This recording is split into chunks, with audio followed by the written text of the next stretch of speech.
จุบันปัญหาสิ่งแวดล้อมมีเพิ่มมากขึ้นทรัพยากรธรรมชาติที่ลดน้อยลงโฮมเวิร์กและบ้านบียอนซึ่งได้ตระหนักถึงปัญหาเหล่านี้จึงได้จัดงาน The Garden and Funny Bird ครั้งที่ 1 ขึ้นในระหว่างวันที่ 4-13 ธันวาคม 2558 เพื่อเอาใจคนที่รักการแต่งสวนและหลงใหลในธรรมชาติทั้งยังช่วยให้การส่งเสริมให้ทุกคนใส่ใจและตระหนักถึงสิ่งแวดล้อมอีกด้วยโดยภายในงานมีทางด้านคุณวิวัฒน์ดุลสุจริตผู้อำนวยการฝ่ายบริหารพื้นที่เช่าและกิจกรรมบริษัทโฮมเวิร์กสำนักงานใหญ่ไทยวัสดุและบ้านบียอนได้กล่าวต้อนรับและได้รับเกียรติจากท่านรองผู้ว่าราชการจังหวัดภูเก็ตนายขจรเกียรติรักพานิชมณีเป็นประธานในพิธีเปิดพวกเรานะครับทุกภาคส่วนไม่ได้ช่วยกันดูแลหรือว่าจัดสรรในที่ที่เหมาะสมนะครับกิจกรรมของโฮมเวิร์กในวันนี้นะครับคงจะเป็นส่วนกระตุ้นให้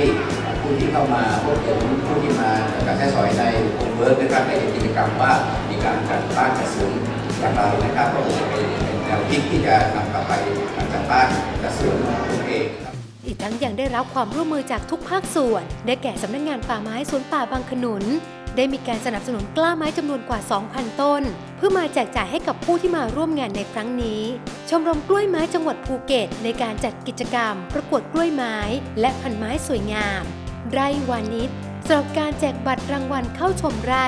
ให้แก่ผู้โชคดีที่มาร่วมงานและที่ขาดไม่ได้คือสวนพฤกษชาติและสวนนกภูเก็ตเบิร์ดพาร์คได้มีการนำนกแสนรู้มาแสดงความสามารถให้กับผู้ที่มาร่วมงานได้ชมและถ่ายรูปอีกด้วย